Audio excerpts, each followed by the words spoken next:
Sawasdee ka. Thank you for joining us on Newsline. We are broadcasting live on NBT, Radio Thailand FM 88, and on NBT World. It's Friday, May the 22nd, and you're with me, Tra Chirakasan.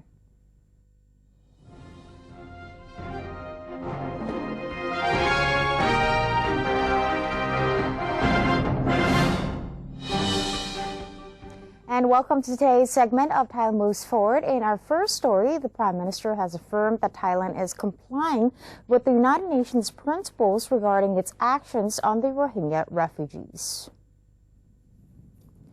Prime Minister General Prayut Chan-o-cha has said during a speech on the 2016 budget allocation regarding the solution for the Rohingya refugees that the nation's management on the issue is in line with the principles drawn by the United Nations. He insists that Thailand will not set up any more refugee camps, and refugee camps have already been established in border areas while the government has been providing care and educational services. He affirmed that all decisions have not breached international procedures. The Prime Minister has requested the media to help present factual information regarding the government's solution to the issue and asked the Thai public to refrain from actions that would escalate the border area disputes. The Royal Thai Police has been working closely with the Malaysian police to intercept the trafficking of Rohingyas and prevent new influx from using Thailand as transit to third countries.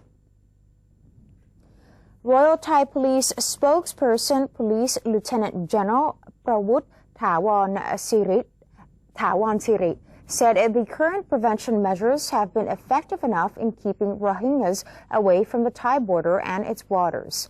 The Royal Thai Police has also been working with the Royal Thai Army and local administrative authorities to stop such illegal entry. Malaysian police officers have been sent to work with Thai officers at the Provincial Police Region 9. However, it still remains equivocal whether Myanmar will enter the cooperation. The Thai police recently proposed additional measures along with a list of individuals suspected of getting involved in human trafficking to Defense Minister General Prawit Wongsuwan to be used as reference at the upcoming special meeting on irregular migration in the Indian Ocean on May 29th, which will be held in Bangkok. The Prime Minister is confident the next fiscal year's expenditure budget will be instrumental in helping Thai people enjoy improved livelihoods with security and prosperity. Prime Minister General Prayut Chan-o-cha on Thursday addressed to the National Legislative Assembly that the fiscal year 2016 budget will be a key instrument to help implement all government policies that help solve major problems of Thai people and help them enjoy a better livelihood. General Prayut stated that such a development is needed as Thailand is expected to welcome more overseas arrivals in 2016, with economic growth projected to be 3.7% to 4.7%, and several state expenditure and infrastructure investment plans will take place. In the draft budget bill, the government has set an expenditure budget of 2.72 trillion baht, which will be efficiently spent on various projects handled by 18 ministries. The Prime Minister also assured that the government is giving its priority to all efforts to achieve Thailand's sustainable development through appropriate budgeting for maximum benefits, which will bring about security and prosperity to the country, just like how the sufficiency economy has suggested. The President of the National Legislative Assembly has explained the deadline for the government to submit its draft amendment to the interim constitution to pave the way for a referendum on the new charter. NLA President Pornphet Wichit Cholachai said that under the effect of the provincial constitution, the National Reform Council has the final say on the draft constitution, which, if it approves, will be submitted for the royal endorsement. On the contrary, if the NRC rejects the draft, the Council and the Constitution Drafting Committee will be disbanded before new teams are formed. But according to the Cabinet and the National Council for Peace and Order recent resolution, the interim charter must be amended so that the public referendum can take place. And this process must be completed by August 6. Mr. Pompet said that the NLA has the power to perform the amendment, although it needs the consent of the Cabinet and the NCPO. Nonetheless, he said that he wishes to see after the public referendum are the true needs of the public, and if the situation calls for, how to write a better constitution that will gain public approval. Prime Minister General Prayut Chan-o-cha presided over the launch of a new campaign at the Ministry of Education, saying that knowledge should go hand in hand with discipline. Under the education campaign, the daily satellite broadcast of a distance learning program from Wang Klai Kangwon School will extend coverage to more remote areas of the country. General Prayut stressed that his government will make worthwhile investments in education as it is the foundation of a national growth. The Premier claimed that education reform should be made specifically towards individual and national needs rather than in the scope of the Constitution. Thai education must also cater to job market demands in order to address shortages of skilled workers. He added that students should be taught to have a better understanding and acceptance about people with different backgrounds or beliefs.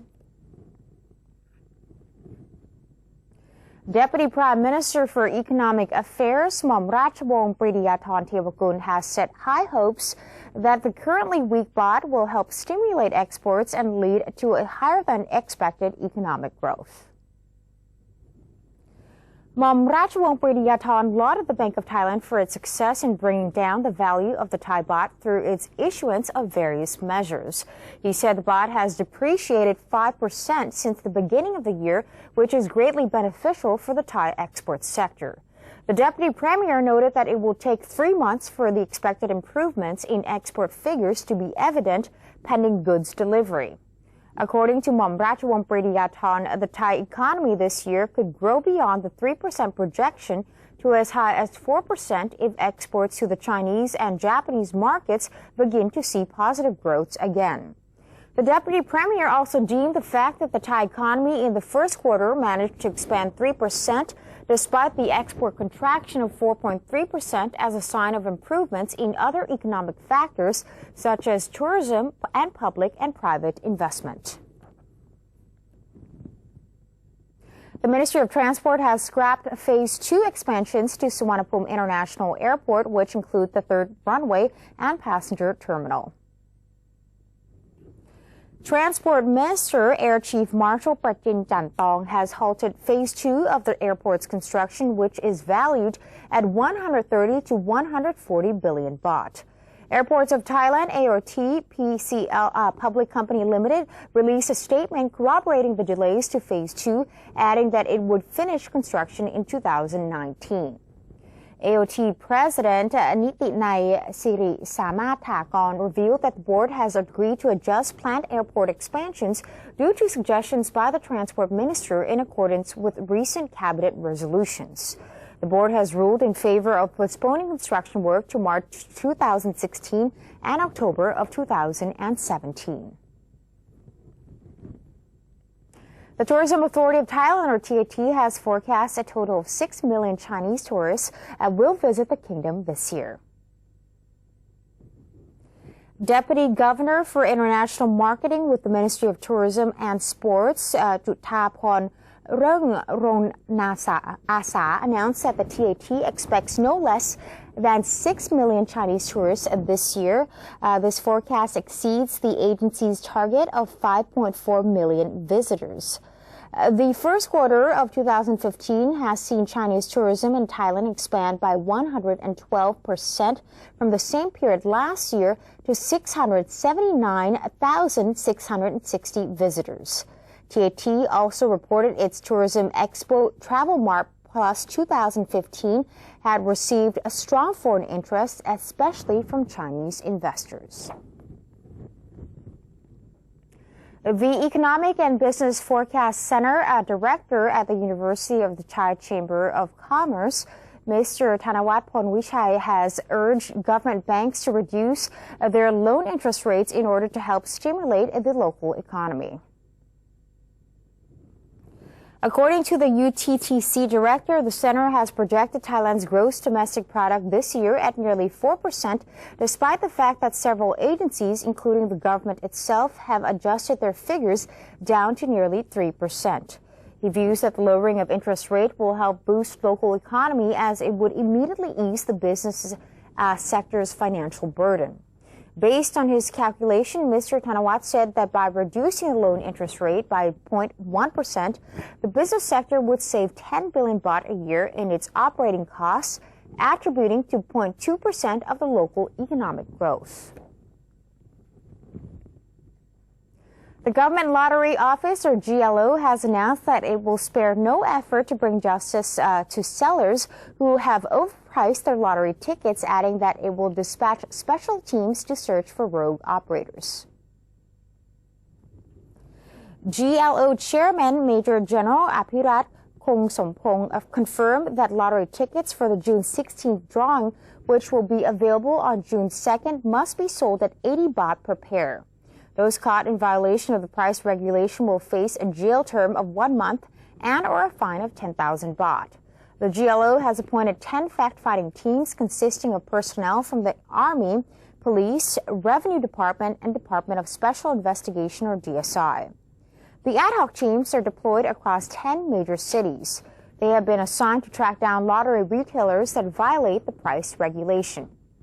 General Apirat disclosed that the GLO has received incriminating information on major lottery agencies and is prepared to impose harsher punishments such as the seizing of assets. Rom Hoop Market is one of Amazing Thailand and one of the famous tourist attractions at Mae Klong Railway Track. There comes a special report from Samut Songkhram Province. Kun Panot Seasinsap has more. With its surprising characteristics that no other markets have, Rom Hoop Market has become famous. Its uniqueness has turned into a strong point, an identity that frequently attracts tourists to this market in Samut Songkhram. Here, a train runs through the middle of the market as vendors pull in their awnings and step aside, knowing it's time for the train to travel through.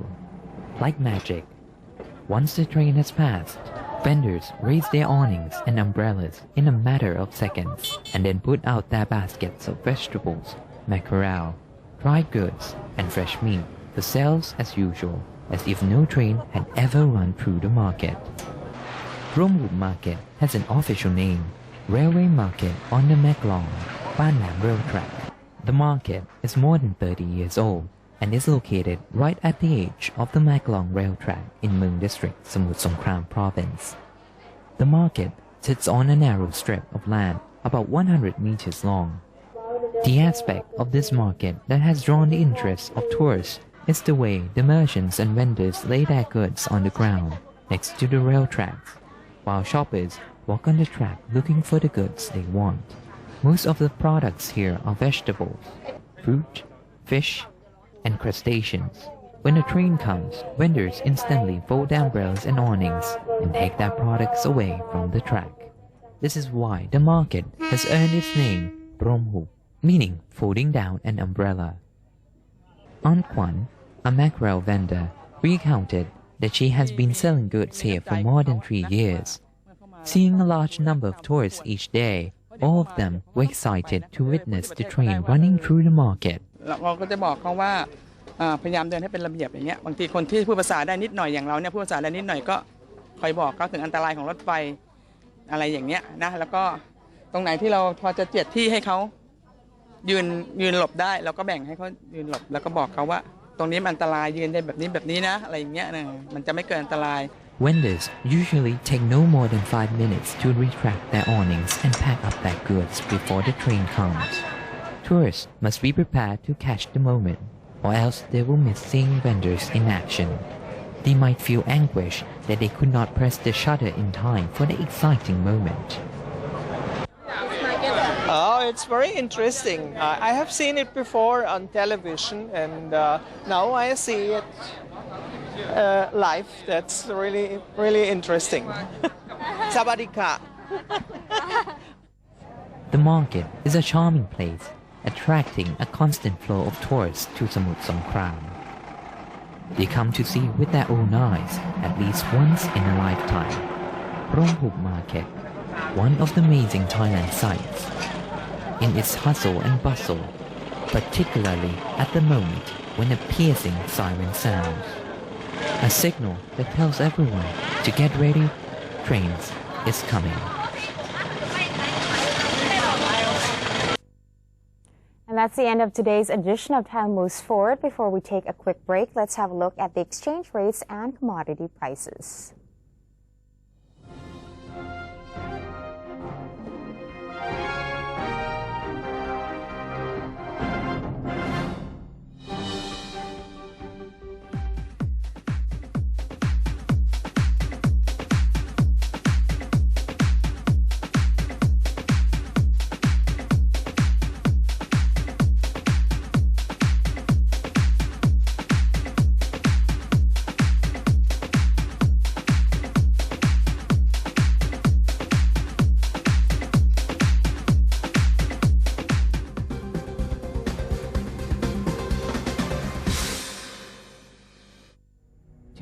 Strong nation, Thailand is promoting 12 core values for the good of the people. The fifth core value: maintaining preservation of Thai traditions and cultures.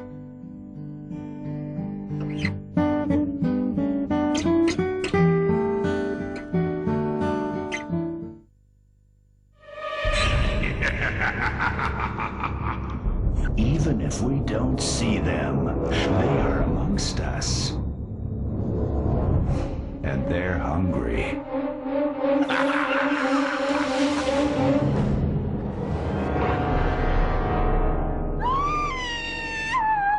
Slay your power-sucking monsters. Take their power away.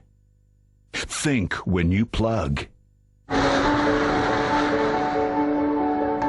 Nepal has recently been hit by a massive 7.8 magnitude earthquake.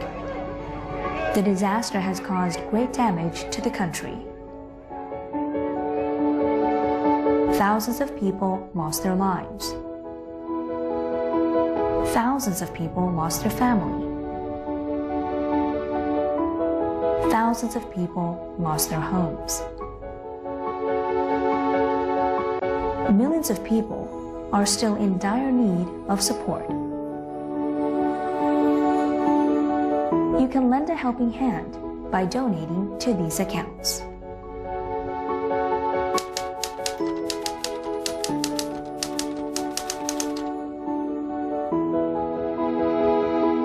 We have received many calls offering help in kind, means trying to send goods, and they are asking how we can help. We are really humbled by the offer of the government and the people of Thailand for our people in Nepal, and we highly appreciate it.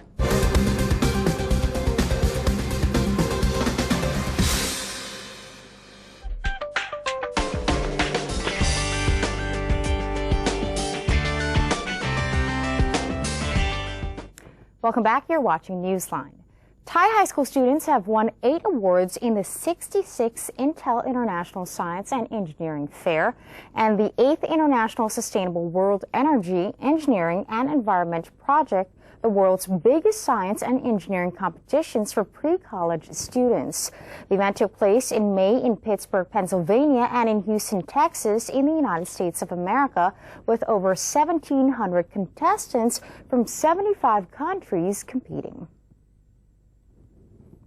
Thai students from various high schools won the first, third, and fourth prizes, as well as honorable mentions in environmental science, zoology, and botany in 66 Intel ICEF 2015, while 3 projects won bronze medals and 1 honorable mention in environmental management in the iSweep 2015. The award projects of ICEF 2015 are, for example, the Grant Award project on a new method of silk sheath production developed from observation of the spinning behavior of silkworms, developed by students from the Damrong Rat Songkhra School, awarded third prize, utilization of crude plant extract from the Imperata ciclindrica as effective bioinsecticide to eradicate brown planthoppers in rice fields, developed by students from the Khon Kaen University Demonstration School, and bio-based packaging from Lotus Cellulose, which also won third prize, and many more awards. Meanwhile, bronze medal awarded projects from iSweep 2015 were, for example, the eco-friendly cycling helmet and the water quality analysis and overall system management software for reduction of water pollution from coastal marine aquaculture as proposed by the students from Bangkok Christian College. Dr. Pichet Durongkawero, Minister of Science and Technology, said it is the ministry's policy to support youth in various science-related projects which help develop the skills and ability of the outstanding students who will become the next science leaders of Thailand, able to benefit the economy and society as well as to reduce reliance on foreign technology.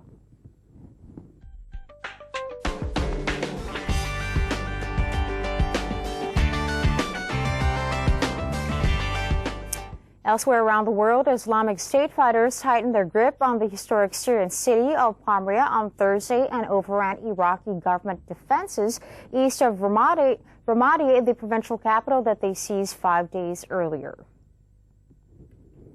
The twin successes not only piled pressure on Damascus and Baghdad, but throw doubt on a U.S. strategy of relying almost exclusively on airstrikes to support the fight against Islamic State. U.S. and coalition forces had conducted 18 airstrikes against Islamic State targets in Syria and Iraq since Wednesday, according to the U.S. military. The British-based Syrian Observatory for Human Rights said that the al-Qaeda offshoot now controlled more than half of all Syrian territory after more than 4 years of conflict that grew out of an uprising against President Bashar al-Assad. The monitoring group added that Islamic State had seized the last border crossing between Syria and Iraq controlled by the Damascus government. The crossing is in Syria's Homs province, where Palmyra is located. A giant saltwater crocodile was dragged out of a creek in the Australian city of Mandurah on Monday after being found in a trap. A local wildlife rescue team was able to secure the mouth of the 4-meter crocodile before being forcefully pulled out of the trap. The crocodile was then placed on the rear of a truck and removed from the area. Despite it missing a few teeth, the animal still posed a threat to the public. Saltwater crocodiles, also known as salties, can reach 7 meters in size and weigh up to 1,000 kilograms. And that's it for today's edition of Newsline. For any comments or suggestions, please feel free to email them to us at newsline.nbt@gmail.com. You can also follow us on Facebook. Just simply type in NNT or check out our website at thainews.prd.go.th/newsinc. We are going to say goodbye now with footage of Syracuse University in New York successfully cooking steaks over a stream of lava. I'm Tra Thirakosan. Have a wonderful day. สวัสดีค่ะ